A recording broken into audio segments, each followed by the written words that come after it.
السلام علیکم ورحمۃ اللہ. تلاوت کس نے کرنی ہے؟ مشعل ہے.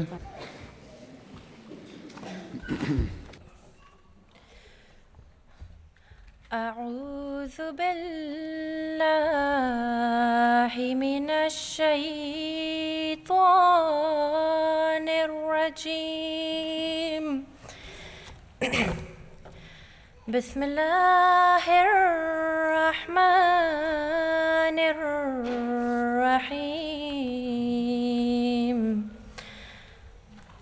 لو انزلنا هذا القرآن على جبل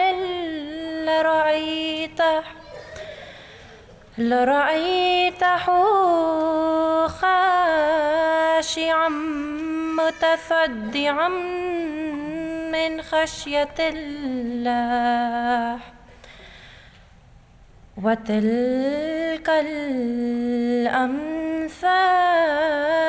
نضربها للناس لعلهم يتفكرون. هو الله الذي لا إله إلا هو عالم الغيب والشهادة. هو الرحمن الرحيم. هو الله الذي لا إله إلا هو الملك القدوس السلام المؤمن المهيمن العزيز الجبار المتكبر. سبحان الله عما يشركون. هو الله الخالق البارئ المصور له الأسماء الحسنى. يسبح له ما في السماوات والأرض وهو العزيز الحكيم.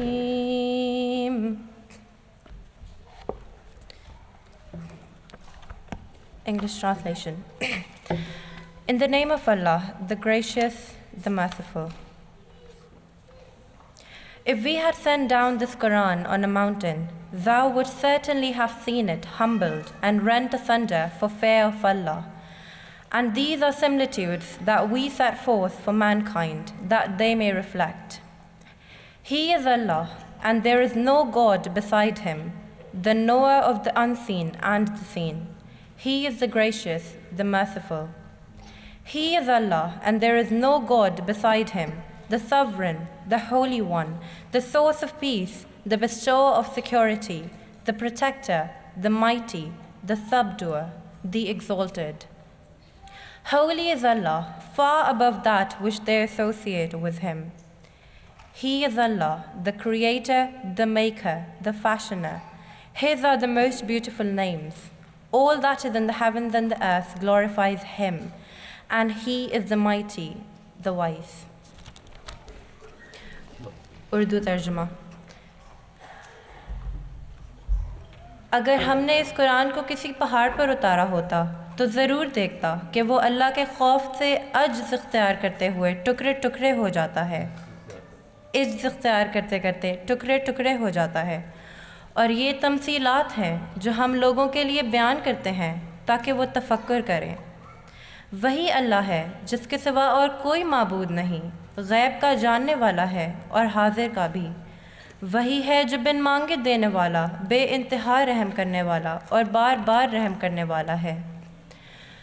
وہی اللہ ہے جس کے سوا اور کوئی معبود نہیں. وہ بادشاہ ہے، پاک ہے، سلام ہے، امن دینے والا ہے، نگہبان ہے، کامل غلبے والا ہے، ٹوٹے کام بنانے والا ہے اور کبریائی والا ہے. پاک ہے اللہ اس سے جو وہ شرک کرتے ہیں۔ وہی اللہ ہے جو پیدا کرنے والا، پیدائش کا آغاز کرنے والا اور مصور ہے۔ تمام خوبصورت نام اسی کے ہیں، اسی کی تسبیح کر رہا ہے جو آسمانوں اور زمین میں ہے، اور وہ کامل غلبے والا اور صاحب حکمت ہے۔ جزاک اللہ۔ ناظم انیکا شاکر۔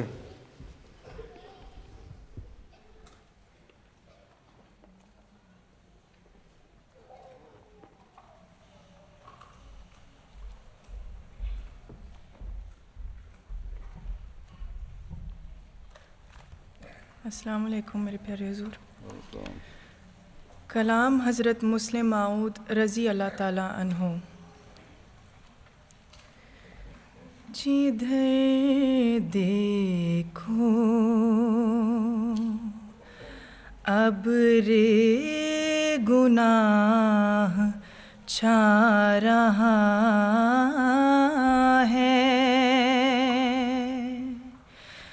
گناہوں میں چھوٹا بڑا، گناہوں میں چھوٹا بڑا مبتلا ہے۔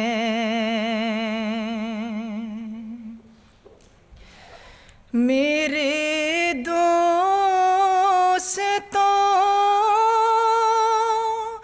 شرک کو چھوڑ دو تم، کہ یہ سب بلاؤں سے بڑھ کر بلا ہے۔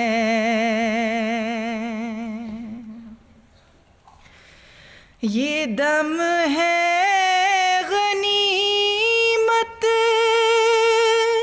کوئی کام کر لو، کہ اس زندگی کا بھروسہ ہی کیا ہے۔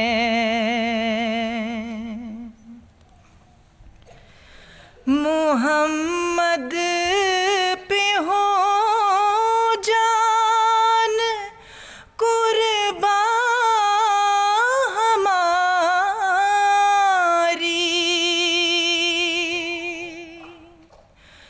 محمد پہ ہو جان قربان ہماری،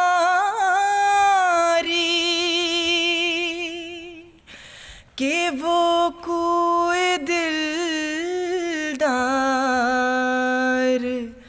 کا رہنما ہے۔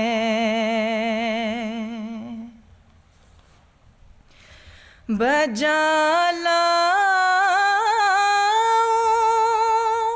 احکام احمد خدا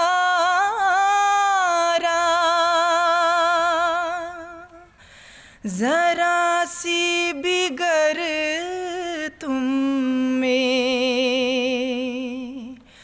ذرا سی بگر تم میں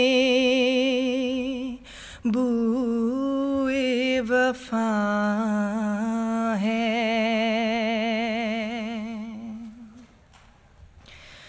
اٹھو دیکھو اسلام کے دن پھرے ہیں، کہ نائب محمد کا پیدا ہوا ہے۔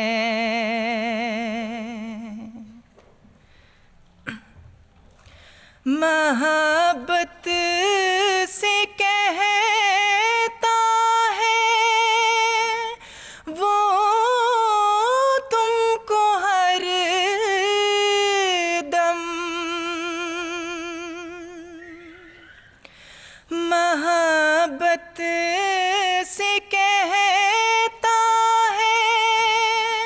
वो तुमको हर दम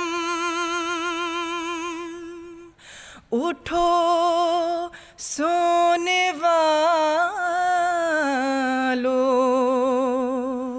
के वक्त आ गया है। उठो सोने वालों के वक्त आ गया है।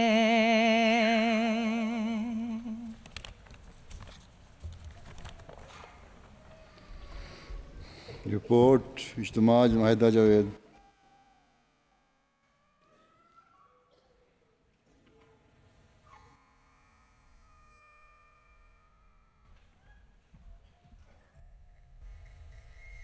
A'udhu billahi minash shaitanir rajeem. Bismillahir rahmanir rahim.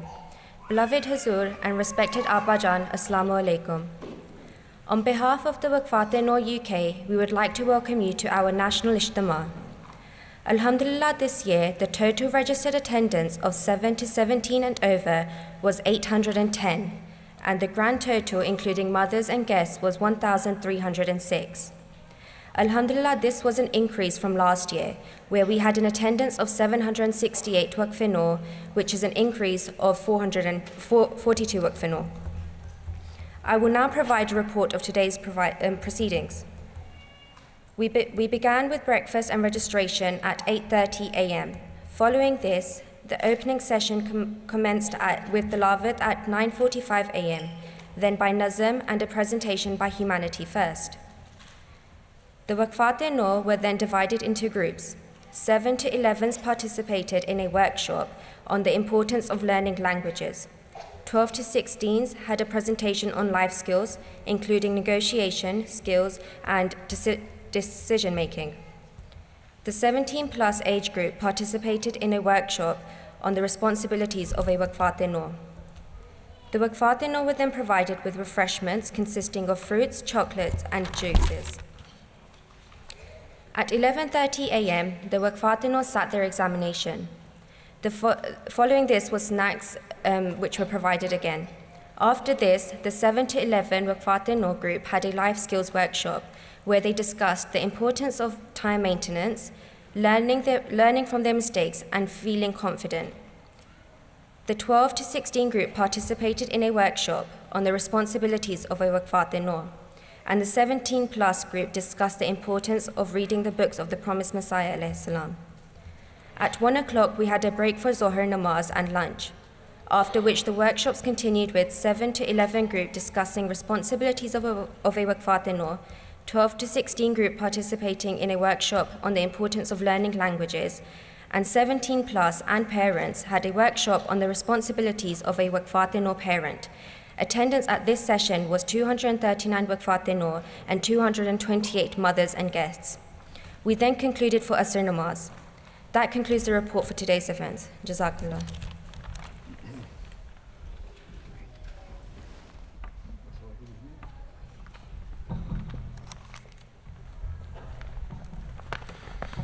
Assalamu alaikum warahmatullah.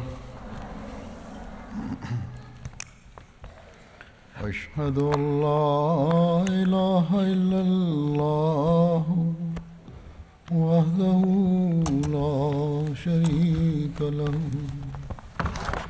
وأشهد أن محمدًا عبده ورسوله أما بعد فأعوذ بالله من الشيطان الرجيم بسم الله الرحمن الرحيم الحمد لله رب العالمين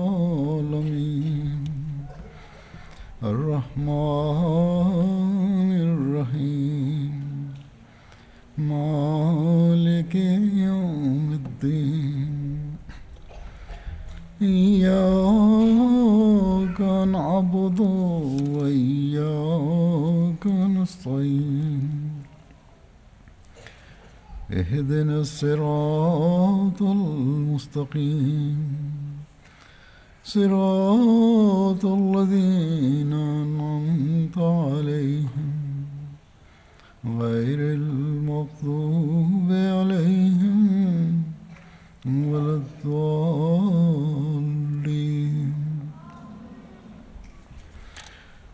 With the grace of Allah Almighty, the Waqf nau Ijtema was held today and is reaching its conclusion. A good proportion of Waqf nau have reached an age where they are able to make their own decisions and choices in life. This is why I directed the Waqf nau department that the girls who are above the age of 15 should now decide for themselves whether or not they wish to continue with the pledge of Waqf that was made by their parents. To be a member of Waqf nau is not merely a title one holds. Rather, it in fact entails a responsibility. Therefore, you should not be content simply by the fact that you have the honor of being in the fold of Waqf nau.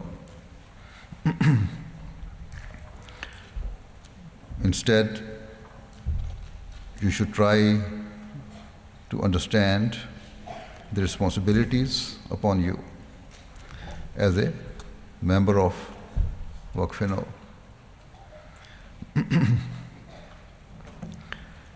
You should be aware of the duties and tasks you are expected to perform and the behavior and conduct you need to display.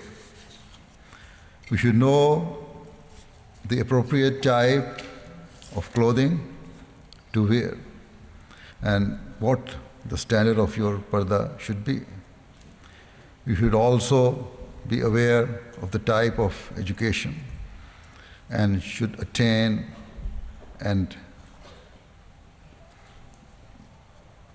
how that education can be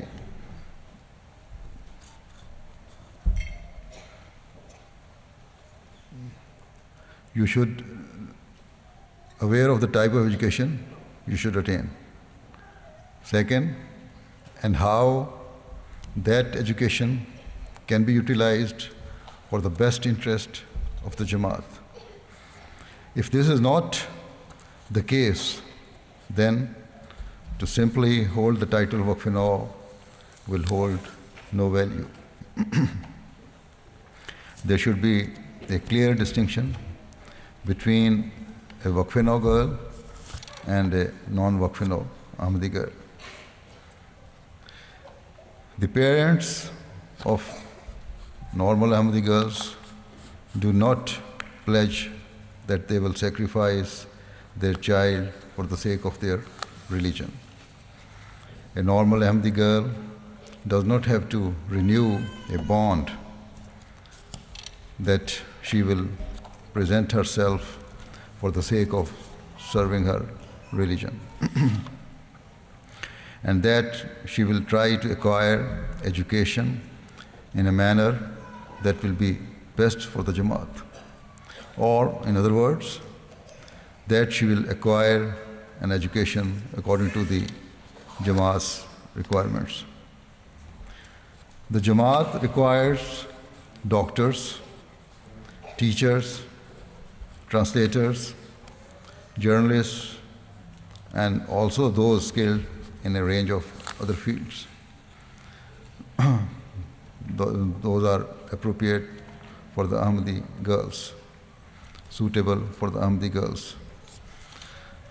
The Jamaat needs members who make sacrifices to carry out the tarbiyat and training of the children in such a manner that they become excellent and beneficial individuals for the Jamaat. Although every Ahmadi girl should realize this responsibility of excellent tarbiyat and training in order to become beneficial to the Jamaat. A Waqf girl has a far greater responsibility in this respect. You will not be able to develop this spirit and state until you strive to your utmost to lead your lives according to the teachings given to us by Allah Ta'ala. Thus, whilst girls are required to acquire secular education, to become doctors, teachers, translators, and also to enter various other fields, as I have said earlier, there is also an expectation alongside this of Waqf girls to attain the highest standard of religious education.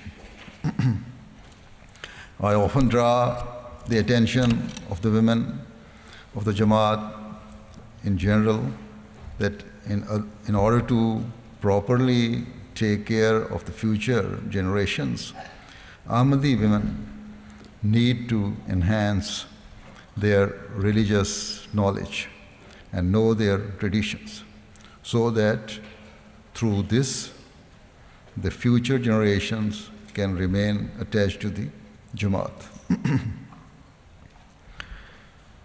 Thus, it is clear just how far and wide reaching the duty of a Waqf girl stretches. Here in Europe, Allah has given you the opportunity to acquire the highest standard of secular education. However, there is also a threat alongside this of bad habits developing which may clash with Islamic morals and traditions. And so you need to protect yourselves from this danger. It is said by some that here in in European society, it is very difficult to observe parda, to wear the hijab or cover one's head, to adopt modest clothing, or not to make friendship with boys. They say that if we do all of this, then students and children will tease and mock us in our college, school, or university. First of all, every Ahmadi girl needs to dispel this feeling of apprehension that boys or girls in this society will make fun of them after seeing the modest clothes they wear. Their hijab, or the fact that they choose not to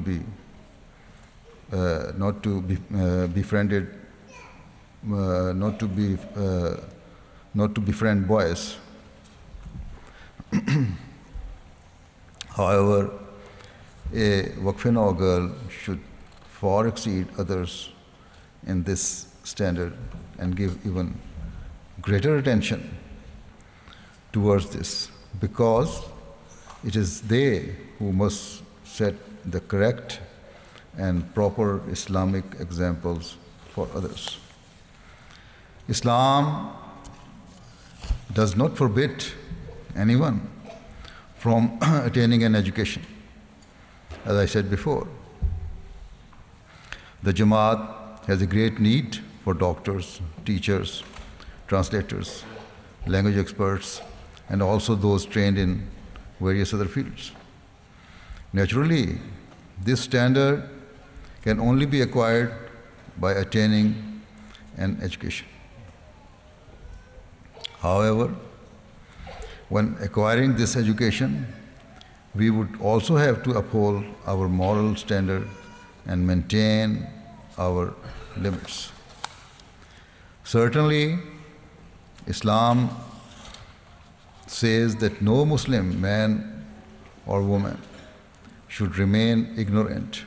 Rather, they should indeed attain education.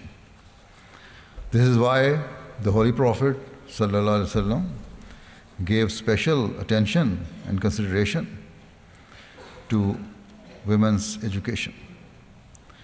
Drawing attention to women's education, the Holy Prophet ﷺ also said that half of the religion should be learned from Aisha. Here, the Holy Prophet ﷺ has not stated for women alone to acquire this education from Aisha, Hazrat Aisha, but rather he has given advice in general to attain knowledge of half of the religion from her.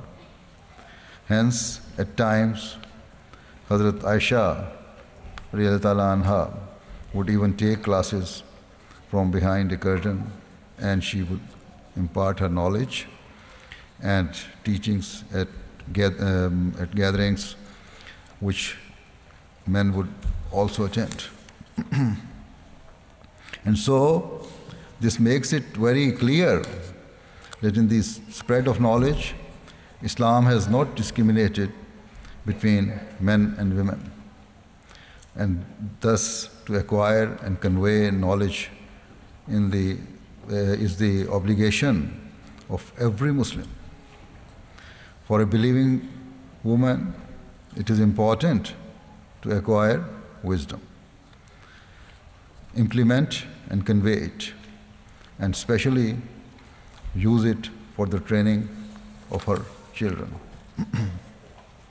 Indeed, the Holy Prophet ﷺ said that you should train your children in the best possible manner.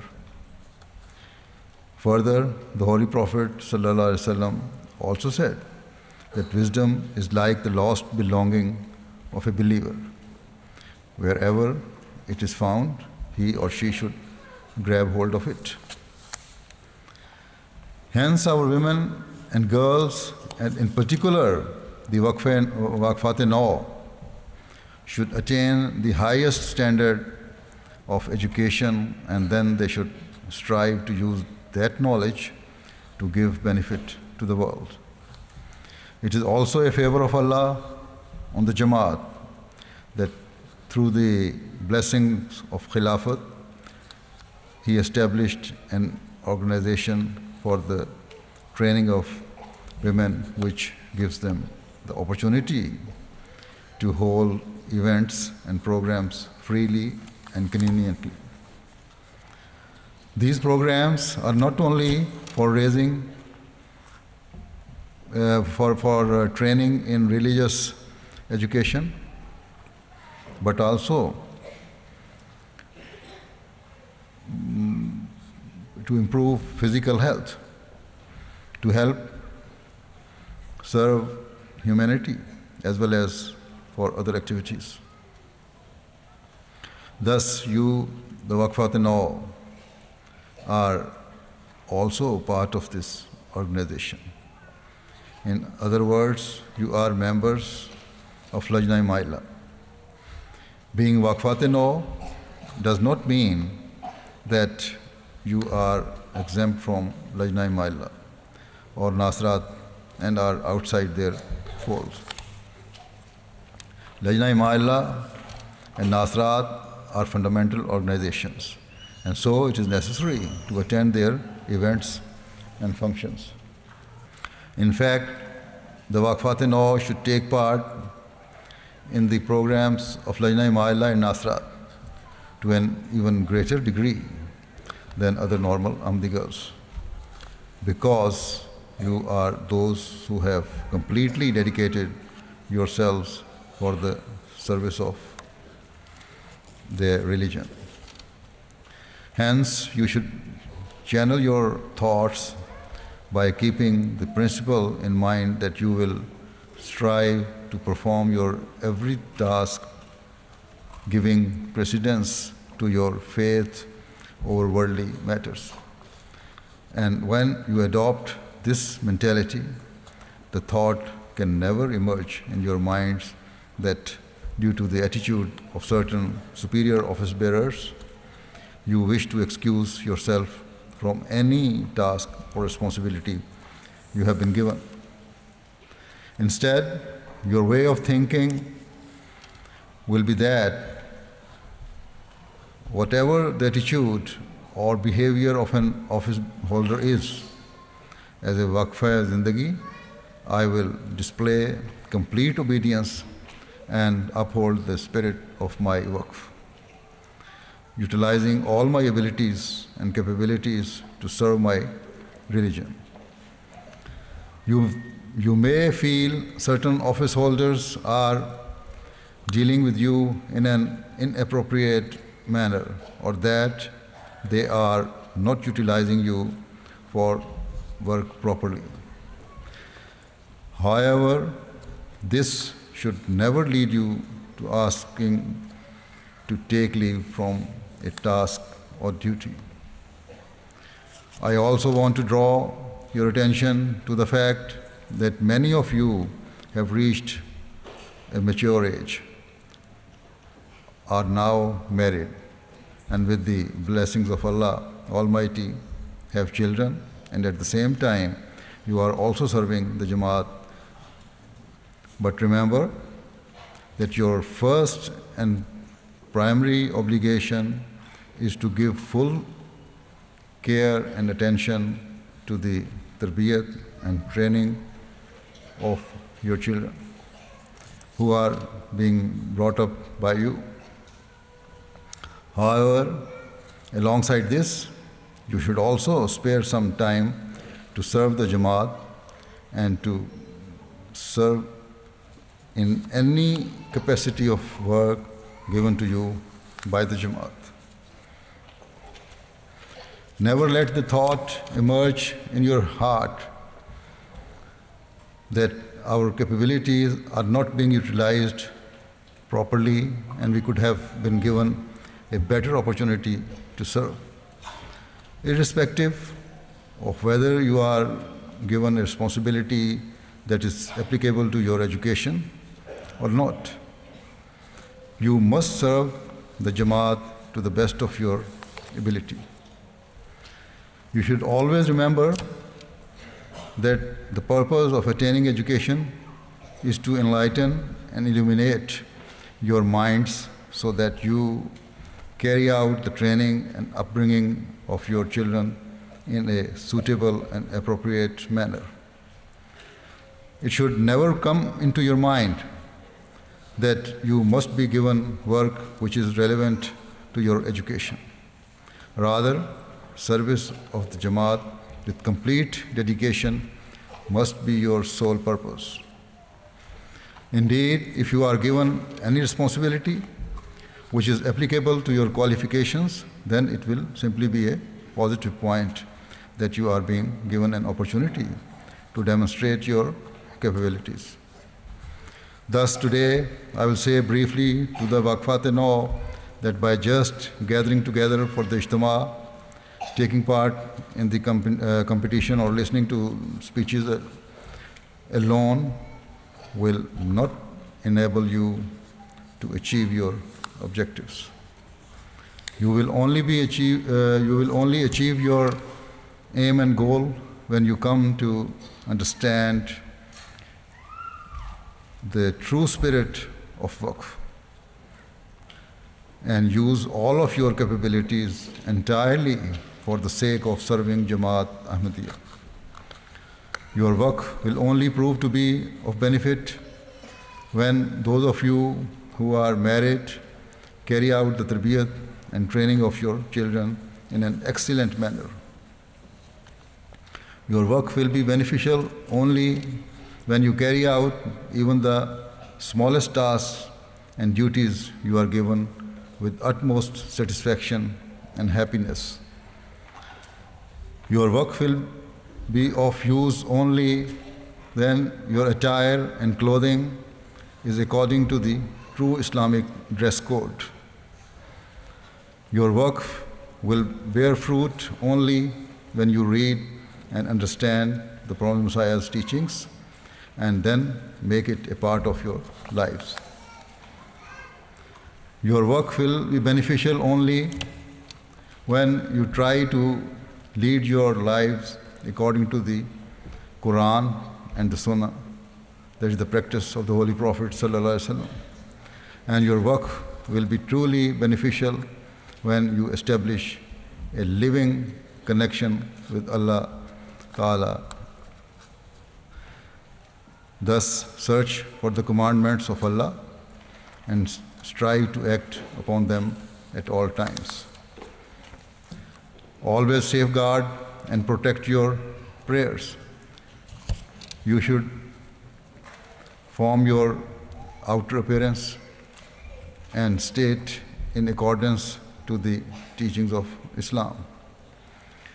Fashion and new types of clothing should not be your aim, but rather you should follow the command of Allah to adopt the real type of covering, which is libas-e-taqwa. If you keep yourself covered with the garb of taqwa, righteousness, then you will constantly be trying to attain the pleasure of Allah.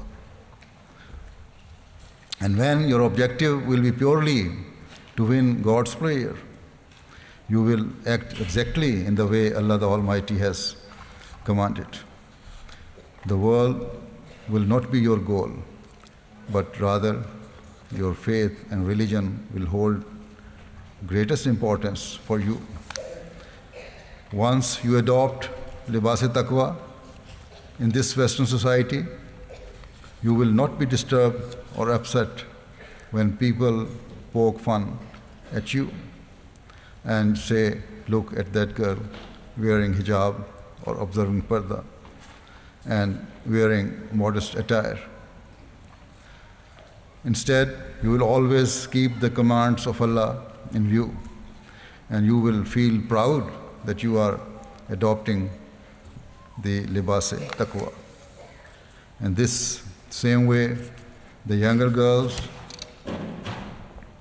should also remember that from childhood they should start to form habit and develop their conduct in a way which can guide you in your lives. You should constantly try to reform yourself according to the teachings of Islam to enable you to maintain your faith and religion. Thus, never miss saying your prayers. Always give attention towards your education. And instead of chasing after the latest fashion in clothes, you should show greater concern for whether your clothing is suitable and modest. It is wrong to think that up to the ages of 5 or 6 or 7, it is fine for a child to wear frocks or dresses or purely European style clothing, such as short blouses or jeans. In fact, you would have to develop the habit from an even earlier age of wearing clothes which cover your body appropriately.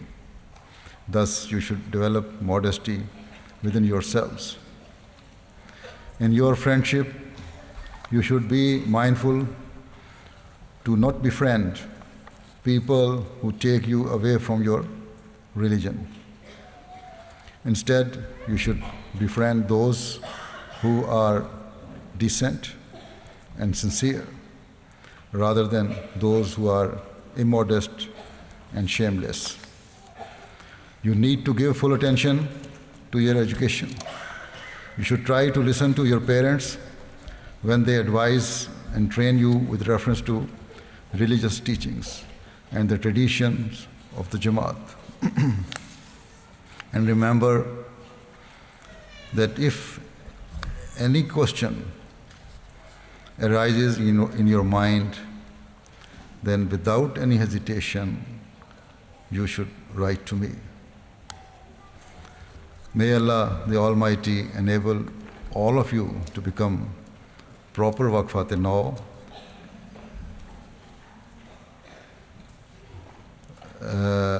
and to become excellent and beneficial members of the Jamaat.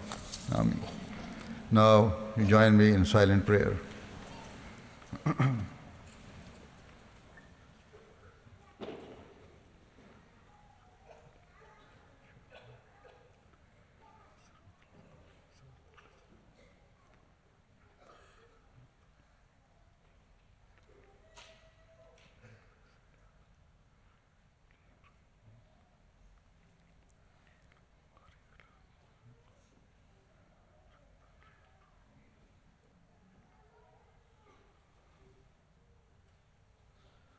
Ameen.